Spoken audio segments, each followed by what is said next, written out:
Assalamualaikum warahmatullahi wabarakatuh. Apa kabar hari ini anak-anak? Semoga kita selalu diberikan kesehatan oleh Tuhan Yang Maha Esa. Alhamdulillah, kali ini kita bertemu kembali di pembelajaran prakarya. Adapun materi kali ini kita akan membahas tentang kerajinan dari bahan lunak.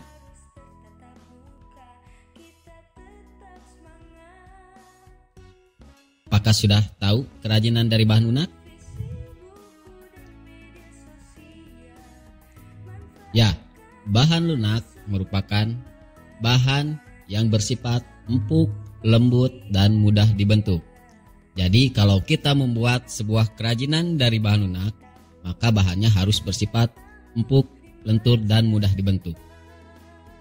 Setelah kita tahu karakternya seperti apa, jenis kerajinannya seperti apa, nah barulah kita harus tahu juga nih prinsip dari kerajinan bahan lunak.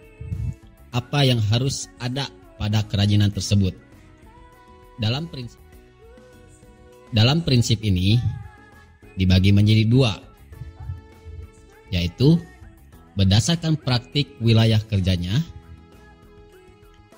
dan manfaat kerajinan tersebut. Pada praktiknya, kerajinan dibuat dengan mempertimbangkan wilayah kerja dengan beberapa prinsip sebagai berikut.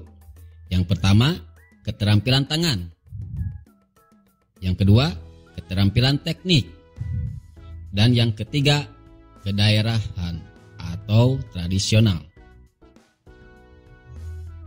Sedangkan kalau dari segi manfaatnya, kerajinan bahan lunak itu bisa sebagai kelengkapan busana, kelengkapan suatu benda, kelengkapan rumah atau bangunan, dan kelengkapan keperluan ritual atau upacara adat. Nah, nanti kita akan bahas ya satu persatu dari prinsip-prinsip yang tadi Ayah berikan.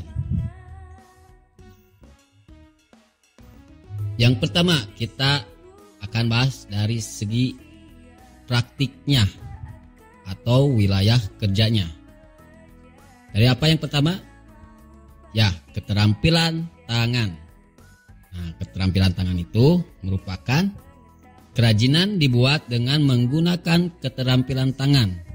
Meskipun diproduksi banyak, produk kerajinan masih tetap mengandalkan tangan. Sementara itu, industri bertumpu pada kekuatan mesin. Inilah yang membedakan antara produk kerajinan dan produk industri. Yang kedua, keterampilan teknik. Dalam pembuatan benda-benda kerajinan dilakukan secara berulang-ulang dan didasari oleh keterampilan teknik atau keprigelan. Sehingga produk yang dihasilkan sudah tentu memiliki kekhasan tangan yang nampak dengan detail, rumit, dan hanya bisa dilakukan dengan keterampilan teknik yang dimiliki oleh tangan seseorang. Jadi teknik ini sangat penting dalam pembuatan sebuah kerajinan ya. Jadi setiap orang atau setiap pengrajin mempunyai teknik tersendiri dalam pembuatan kerajinan, karena akan memberikan nilai khas pada benda tersebut. Yang ketiga, kedaerahan atau tradisional. Kerajinan merupakan benda-benda yang mempunyai nilai guna praktis, bersifat universal, dibuat dengan keterampilan teknik tangan, namun masih dipengaruhi oleh adat istiadat setempat ya. Jadi itu beberapa teknik atau prinsip berdasarkan praktiknya ya. Jadi ada 3. Yang pertama keterampilan tangan, yang kedua keterampilan teknik, dan yang ketiga yaitu kedaerahan atau tradisional. Nah, tadi tentang praktiknya ya. Sekarang kita lanjut berdasarkan manfaat dari kerajinan tersebut. Nah, manfaatnya untuk apa nih kita membuat sebuah kerajinan ini? Manfaatnya yang pertama yaitu sebagai kelengkapan busana. Produk kerajinan bahan lunak dibuat dengan mempertimbangkan produk tersebut. dapat mempercantik diri dalam menggunakan busananya. Contohnya produk-produk aksesoris ya seperti gelang, kalung, bros, dan cincin. Dan masih banyak ya aksesoris-aksesoris yang dibuat dengan menggunakan bahan lunak, misalkan dari kulit. Nah, itu ya. Kayak gelang kan ada tas. Nah, itu bisa digunakan atau bisa yang lain juga bisa dari keramik. Nah, bisa juga ya. Keramik juga terbuat dari bahan lunak yaitu dari tanah liat ya. Selanjutnya kedua ya dari manfaatnya. Kerajinan itu untuk apa sih? Nah, yang kedua yaitu kelengkapan suatu benda. Kerajinan bahan lunak yang difungsikan sebagai kelengkapan suatu benda.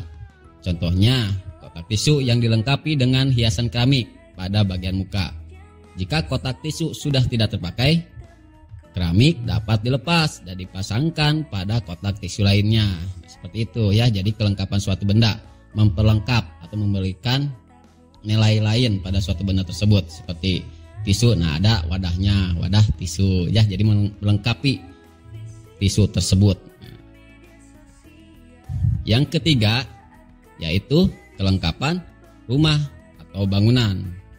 Sering kan di rumah-rumah melihat ada banyak kayak seperti air mancur, ada patungnya ya terbuat dari semen, dari gips, dari tanah liat, keramik. Nah, itu untuk melengkapi rumah atau suatu bangunan atau relief-relief pada dinding rumah. Nah, itu melengkapi. Atau genting juga merupakan kelengkapan rumah. Nah, genting itu terbuat dari tanah liat. Nah, itu untuk melengkapi rumah atau suatu bangunan. Itu contohnya ya. Kelengkapan keperluan ritual upacara adat. Nah, bisa sebagai ritual nih ya untuk upacara adat, kepentingan upacara adat dari kerajinan bahan lunak. Contohnya kayak lilin. Jadi maksudnya seperti ini. Banyaknya ritual atau upacara adat Nusantara tentunya bervariasi pula kerajinan bahan lunak yang dapat dimanfaatkan sebagai pelengkap upacara. Contohnya lilin. Lilin banyak digunakan untuk berbagai acara ritual dan pesta adat. Nah, sekali lihat kan ada penari lilin tuh menggunakan lilin. Nah, lilin itu terbuat dari bahan lunak ya. Jadi itu contohnya untuk keperluan ritual atau sebuah upacara adat pada daerah setempat. Nah, itu mudah-mudahan bisa bermanfaat ya ilmu yang sudah diberikan. Dia harus tahu prinsip-prinsip yang ada pada kerajinan itu sesuai yang tadi dijelaskan. Oke, kalau begitu cukupkan sekian. Assalamualaikum warahmatullahi wabarakatuh.